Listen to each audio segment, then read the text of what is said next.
മനുഷ്യൻ വേട്ടയാടുന്നതിൽ നിന്നും മാറി കാർഷിക സംസ്കാരത്തിലേക്ക് ചേക്കേറുകയായിരുന്നു.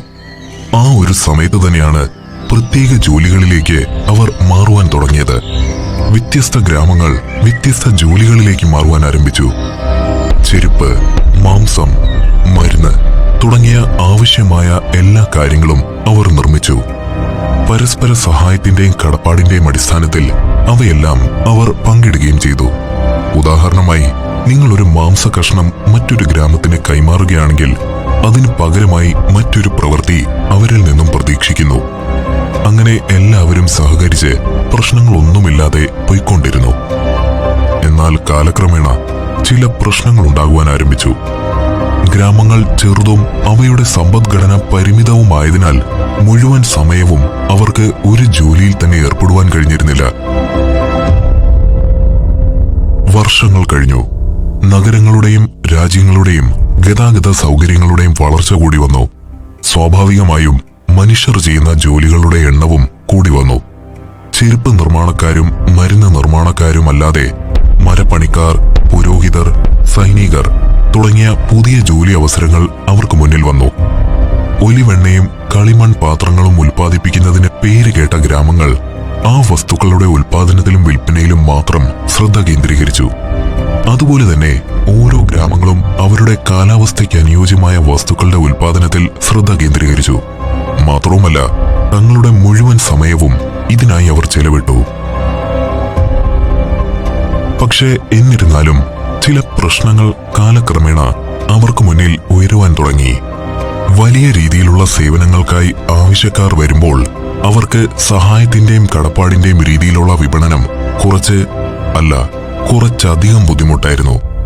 അങ്ങനെ ഇതിനെ മറികടക്കുവാനായി അവർ പുതിയ ഒരു രീതി കണ്ടെത്തി. ഒരു ചരക്കോ ഉൽപ്പന്നമോ മറ്റൊന്നിനായി കൈമാറ്റം ചെയ്യുന്ന രീതിയാണ് ബാർട്ടർ സമ്പ്രദായം.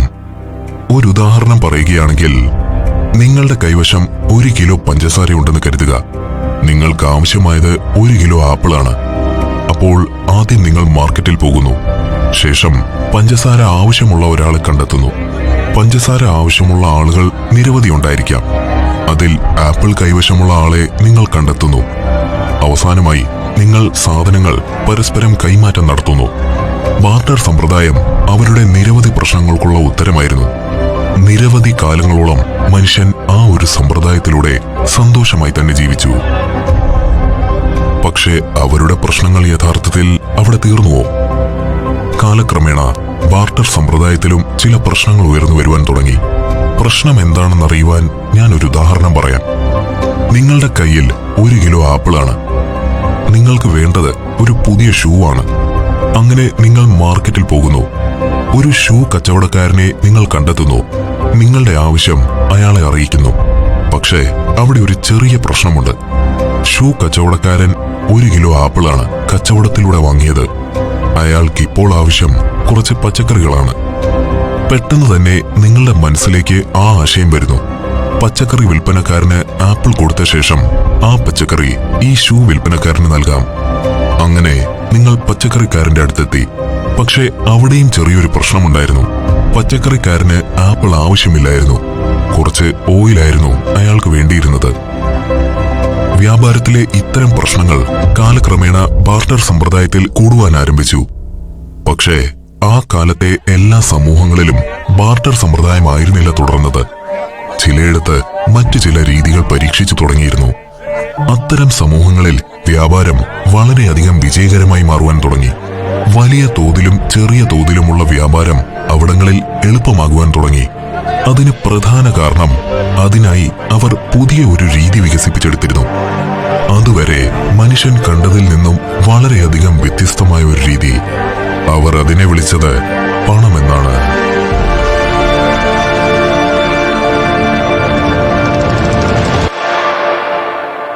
പണത്തിന്റെ ഉപയോഗത്തിന് സാങ്കേതിക വിദ്യയുടെ പരിഷ്കാരം ഒന്നും ആവശ്യമുണ്ടായിരുന്നില്ല. അത് തീർത്തും മാനസികമായ ഒരു വിപ്ലവമായിരുന്നു. നാം ജീവിക്കുന്ന ചുറ്റുപാടിൽ നിന്നും വ്യത്യസ്തമായ ഒരു യാഥാർത്ഥ്യമാണ് പണത്തിലൂടെ നാം സൃഷ്ടിച്ചത്. കാരണം പണം ഒരു ഭൗതിക യാഥാർത്ഥ്യമല്ല. പണത്തിന്റെ മൂല്യമുള്ളത് ആ പേപ്പറിലല്ല, നമ്മുടെ സങ്കല്പത്തിൽ മാത്രമാണ്. ഒരു ഉദാഹരണം പറയുകയാണെങ്കിൽ, ഒരു 200 രൂപ നോട്ട് നിർമ്മിക്കുന്നതിനായി ഇന്ത്യൻ ഗവൺമെന്റ് ചെലവഴിക്കുന്നത് ഏകദേശം 3 രൂപ മാത്രമാണ്. പക്ഷേ ഒരു 3 രൂപ കടലാസ് കഷ്ണത്തിന്റെ വിലയാണോ നാം അതിന് നൽകുന്നത്? മനുഷ്യരല്ലാത്ത മറ്റ് ജീവികൾ സാധാരണ ഒരു കടലാസ് കഷ്ണത്തിന്റെ വിലയെ അതിന് നൽകൂ. പക്ഷെ മനുഷ്യർ അങ്ങനെയാണോ അതിനെ കാണുന്നത്? നാം അതിന് 200 രൂപയുടെ മൂല്യം തന്നെയാണ് നൽകുന്നത്. ഈ 200 രൂപയുടെ മൂല്യം യഥാർത്ഥത്തിലുള്ളത് മനുഷ്യരുടെ തലച്ചോറിനകത്ത് മാത്രമാണ്. അതെ, അത് നമ്മുടെ ഒരു ഇമാജിനേഷൻ മാത്രമാണ്. ഒട്ടും മൂല്യമില്ലാത്ത ഒരു വസ്തുവിൽ മൂല്യമുള്ളതായി സങ്കല്പിച്ച് ആ സങ്കല്പത്തെ വിശ്വസിക്കുവാൻ ആരംഭിച്ചത് പണമെന്ന ഈ വിപ്ലവത്തിലൂടെയായിരുന്നു.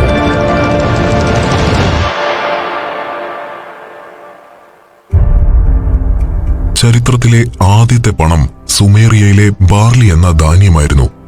ചരക്കുകളും സേവനങ്ങളും വിലയിരുത്തുന്നതിനും കൈമാറ്റം ചെയ്യുന്നതിനും വേണ്ടി ഉപയോഗിക്കുന്ന ഒരു അളവെന്ന രീതിയിലാണ് അവർ ബാർലിയെ ഉപയോഗിച്ചത്. ആദ്യ പണം എന്ന രീതിയിൽ മനുഷ്യർക്ക് ബാർലിയിൽ വിശ്വാസം സൃഷ്ടിക്കുവാൻ എളുപ്പമായിരുന്നു. കാരണം ജീവശാസ്ത്രപരമായി ബാർലിക്ക് മൂല്യമുണ്ടായിരുന്നു. മനുഷ്യർക്ക് അത് ഭക്ഷിക്കുവാൻ കഴിയുമായിരുന്നു. അങ്ങനെ എല്ലാ ഇടപാടുകൾക്കും ബാർലി എന്ന പണത്തെ അവർ ഉപയോഗിക്കുവാൻ തുടങ്ങി. ജോലിക്ക് ശമ്പളം നൽകുന്നതും അവശ്യ സാധനങ്ങൾ വാങ്ങുന്നതുമെല്ലാം ബാർലി വഴിയായിരുന്നു.